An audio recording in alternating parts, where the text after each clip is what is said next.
स्वस्तिक, आपने यदि कभी देखा हो, जब भी गृह प्रवेश होता है, चाहे दुकान का हो या कहीं का भी, सबसे पहले दीवार पर क्या बनाते हैं? साथिया। क्यों? क्योंकि वास्तु में साथिये का सबसे बड़ा और महत्व है, बहुत ज्यादा। आपने देखा है मंदिर में भी आते हैं, पूजन करते हैं तो क्या बनाते हैं? थाली पर स्वस्तिक। अभिषेक करते हैं तो कलश पर स्वस्तिक। लेकिन इतने स्वस्तिक बनाने के बाद भी घर पर जो वास्तु दोष है उसका प्रभाव आपके जीवन में कम नहीं हो रहा है। क्यों? क्योंकि स्वस्तिक तो बनाते हो लेकिन सीधा नहीं बनाते। शायद सीधा स्वस्तिक कैसे बनता है, कोई बताएगा क्या? सबसे पहले ऊपर से नीचे या नीचे से ऊपर? नीचे से ऊपर। ठीक है, तो सबसे पहले अपन नीचे से ऊपर गए। अब इसके बाद यहां जाना है, यहां या बीच में? बहुत से लोग कहते हैं क्रॉस नहीं करना है। क्या कहते हैं? क्रॉस नहीं करना। मुझे बताओ क्रॉस कौन सा है दोनों में से, पहला या दूसरा? पक्का ना? तो यहां पर जो आपने ये किया है, ये क्रॉस है या प्लस? पक्का? तो ध्यान रखना, सबसे पहले नीचे से ऊपर जाना है, उसके बाद किस ओर से किस ओर जाओगे? बाएं ओर से दाहिनी। अच्छा, आप और हम अपोजिट बैठे हैं तो गड़बड़ हो रहा होगा मामला, है ना? जो हमारा बायां है वो आपका दायां। तो आपके हिसाब से बताते हैं, हम कंफ्यूज ना हो जाएं बस। सबसे पहले नीचे से ऊपर, ठीक है? फिर आपका बायां कहाँ है? यहाँ, ठीक है ना? फिर बाईं ओर से दाईं ओर जाना है। अब इसके बाद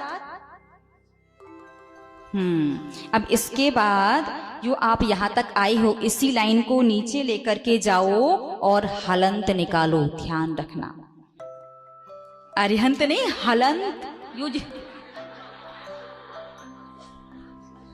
समझ में आया? नीचे से ऊपर, बाएं से दाएं, उसके बाद ये लाइन जहां पर समाप्त हुई थी, हम नहीं मिटाएंगे, मिटाना आपको ही पड़ेगा। उसको नीचे लेकर के आना है, हलंत निकालना है। उसके बाद यहाँ आ जाइए, जो ये लाइन है इसको लेकर के जाओ, इसका हलंत निकालो। उसके बाद ये लेकर के जाओ इसका, और फिर ये लेकर के जाओ इसका। ऐसे बनाते क्या आप लोग? नहीं, जैसे मन में आता वैसे बना देते हैं, फिर कहते मामला गड़बड़ क्यों हो गया। सीधा स्वस्तिक इसी प्रकार से क्यों बनाया जाता है? नीचे से आप ऊपर गए, उसका मतलब है प्रत्येक संसारी प्राणी निगोद से लेकर के ऊपर सिद्धालय तक की यात्रा पूरी करने के लिए निकला है। फिर आप बाएं से दाईं ओर गए, इसका मतलब होता है कि मैं कहाँ नहीं जाना चाहता? कहाँ नहीं जाना चाहता? नरक इधर कहाँ है? ये किस बात के लिए है? कौन सी तिर्यंच गति? कहाँ नहीं जाने चाहते?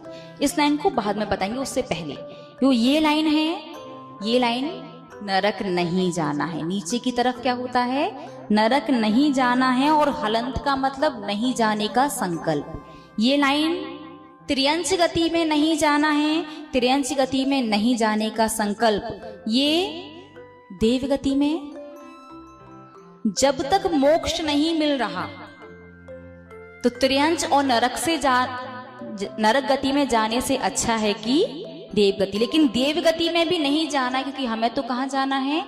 मोक्ष।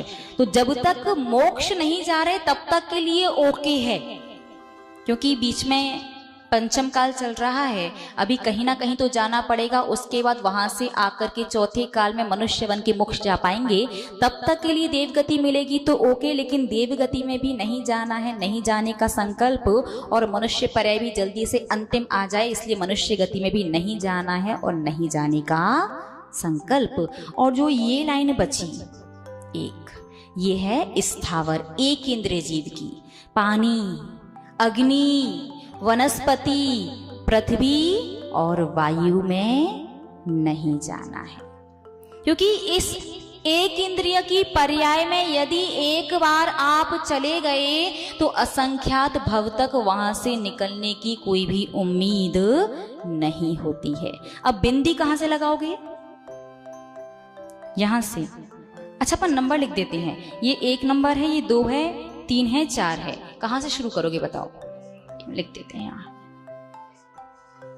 नहीं, ये नंबर हमें पूछने के लिए लिखा है, सही ये नहीं है, ध्यान रखना। बिंदी कहां से? पुरुष वर्ग। कुछ लोग कहते हैं 1 से, कुछ लोग 2 से।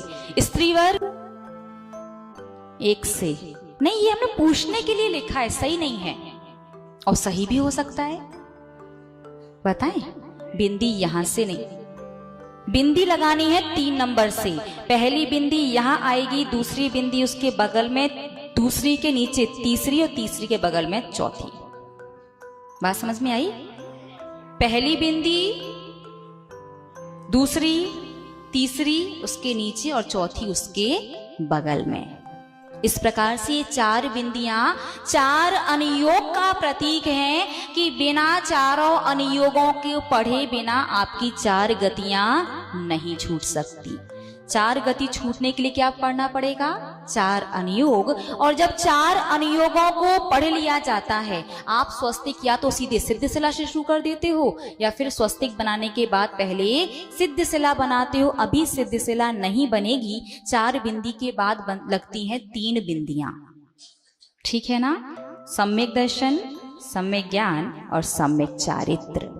चारों अनुयोगों का जब ज्ञान हो जाता है तो व्यक्ति रत्नत्रय को धारण कर लेता है, और रत्नत्रय को धारण करने वाला जीव सिद्ध शिला पर जाकर के विराजमान हो जाता है। ऐसे बनता है स्वस्तिक।